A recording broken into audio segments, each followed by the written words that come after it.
Halo semuanya, Assalamualaikum warahmatullahi wabarakatuh. Selamat pagi di bulan Ramadan, di bulan puasa yang penuh berkah ini. Senang kembali bisa bertemu dan menyapa teman-teman sejawat saya, apoteker sekalian yang ada di seluruh Indonesia. Dan juga tentunya teman-teman yang sedang menonton video kali ini. Sebelum saya akan mungkin banyak bicara mengenai apotek ya. Terlebih dahulu saya mengucapkan selamat berpuasa buat teman-teman yang sedang menjalankan. Semoga puasanya lancar dan diberikan kesehatan. Maka pada hari ini saya akan kembali sharing kepada teman-teman mengenai bagaimana pengelolaan apotek sehingga apoteknya nanti tidak tutup. Nah, ini permasalahan yang mungkin sering dipertanyakan oleh teman-teman ya, yang menanyakan secara pribadi kepada saya, baik lewat WA, Instagram, atau komen langsung di YouTube ya. Nah, banyak yang bertanya bagaimana nanti mengelola apoteknya sehingga apoteknya itu tetap bisa bertahan begitu ya, walaupun banyak persaingan. Nah, untuk itu tonton video ini sampai selesai. Saya akan banyak bicara kepada teman-teman, berbagi pengalaman bagaimana saya mengelola apotek sehingga apotek kita tetap bertahan sampai sekarang.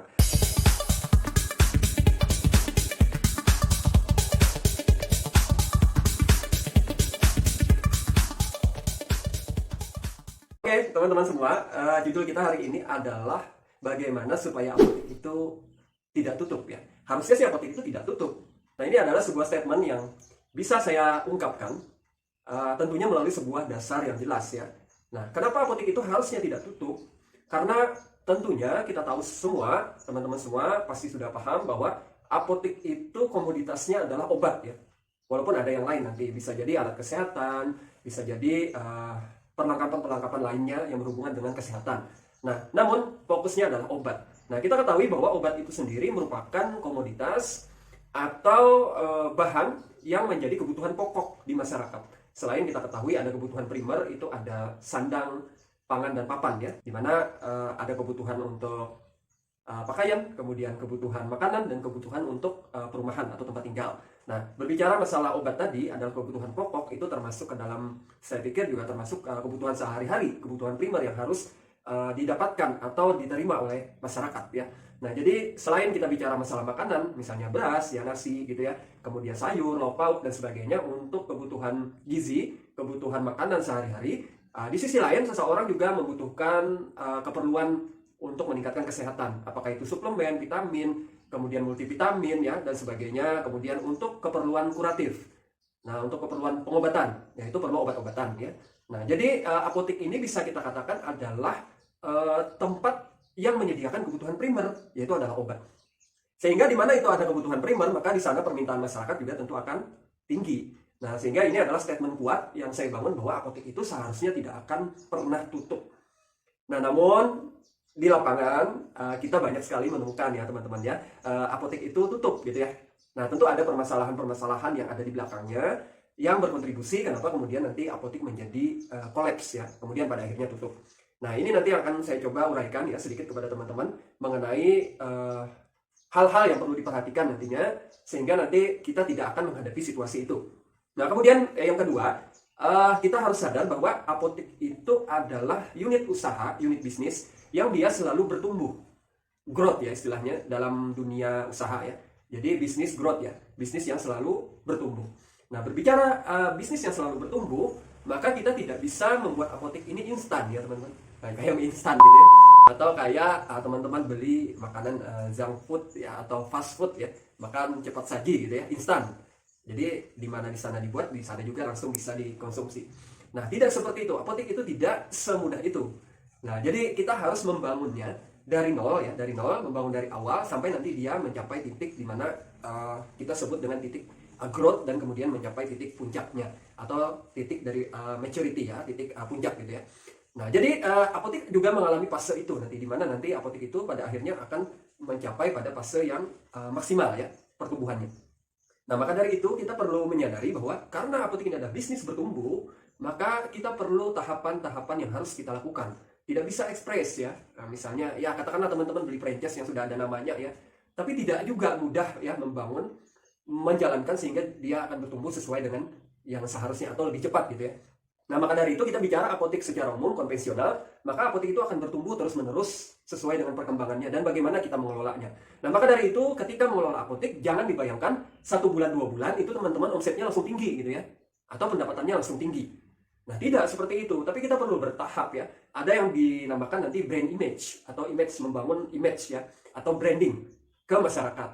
Nah, apotik itu salah satu unit usaha yang tidak hanya sekedar memperjualbelikan produk, tapi bagaimana kita menekankan aspek pelayanan kefarmasian. Bagaimana menonjolkan nilai atau value, nilai tambah daripada apotik tadi, sehingga pasien atau customer itu nanti datang ke apotik. Nah, itu yang menjadi PR bersama nanti, bagaimana menanamkan value yang ada di apotik tadi. Apa bedanya apotik teman-teman dengan apotik yang lain? Kenapa pasien atau konsumen harus datang ke apotik kita? Nah, itu mungkin pertanyaan-pertanyaan yang harus ditanyakan ya kepada diri kita sendiri. Kenapa orang-orang itu harus datang ke tempat kita begitu?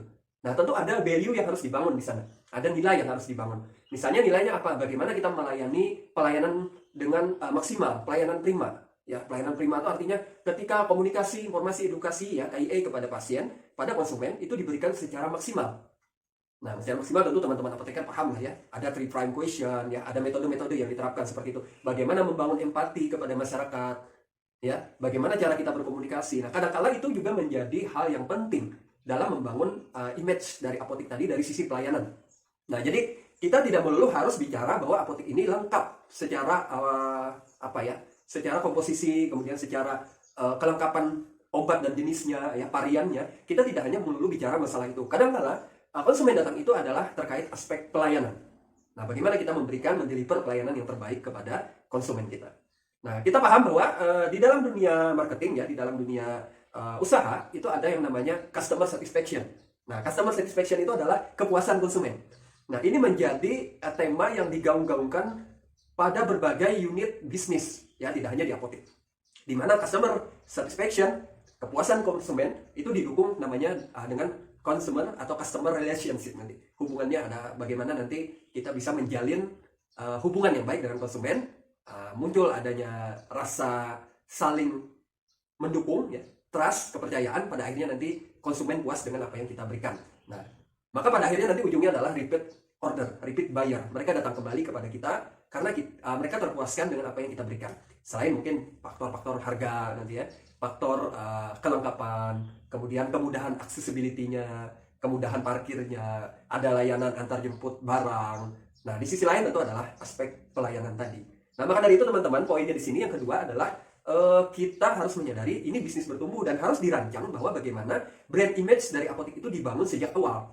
Ya, dibangun sejak awal, dibangun sejak dini bahwa apotek ini memang sesuai dengan kebutuhan daripada konsumen yang ada di lingkungan kita. Nah, sehingga mereka akan percaya, menimbulkan trust. Trust itu akhirnya menjadi engagement ya, kedekatan, kekuatan hubungan antara konsumen dengan kita itu semakin erat, maka dia akan loyal pada akhirnya kepada apotek kita. Jadi poin kedua itu.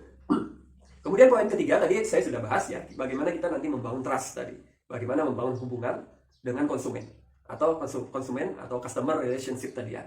Nah, tentu banyak cara sebenarnya teman-teman bagaimana kita membangun hubungan ya. Mungkin dari sisi teori itu banyak sekali saya pikir di teori marketing ya. Nah, di mana salah satunya yang paling sederhana ya, tentunya adalah Anda hadir di apotek ya. Itu paling sederhana sekali, Anda hadir di apotek, kemudian Anda yang berada di depan.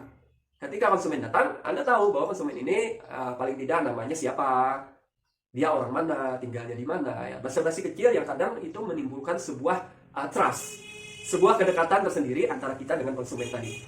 Nah, kadang-kadang itu menjadi hal yang tidak diperhitungkan, tapi itu menjadi hal yang sangat penting teman-teman. Nah, jadi bangun trust tadi ya. Kemudian di sisi lain ada teknologi digital yang membantu kita ya. Misalnya teman-teman membangun komunitas ya, membangun grup WhatsApp khusus customer kita pakai WhatsApp bisnis ya, kemudian kita memberikan link media sosial kita, Instagram, Facebook, TikTok mungkin ya, yang algoritma sekarang mulai naik. Atau seperti saya sekarang punya YouTube ya gitu, yang kadang-kala bisa jadi menjadi bahan referensi dari konsumen. Nah, hal-hal yang semacam itu ya perlu sekali ya dibangun ya, hubungan dengan konsumen tadi, sehingga ujungnya nanti mereka menimbulkan atau memunculkan kepercayaan. Nah, sehingga nanti ketika ke apotek yang dicari adalah kita, bukan barangnya gitu ya. Nah, jadi kalau teman-teman berada sampai di titik itu, di mana konsumen datang ke kita, ke apotek kita, itu yang dicari adalah apotekernya, maka itu adalah sebuah pencapaian yang sudah sangat luar biasa. Jadi datang itu maunya dilayani sama si apoteker A saja katanya gitu ya. Nah, ini sebuah pencapaian yang luar biasa, artinya sudah terbangun trust ya, kepercayaan di mata konsumen. Nah, jadi teman-teman, pada dasarnya apotek itu tidak akan tutup kalau pengelolaan kita baik. Nah, tentunya dalam hal pengelolaan ya, secara ekonomi tentu kita perlu banyak belajar ya. Dari sisi ekonomi kita harus belajar bagaimana memanage keuangan, manajemen keuangan.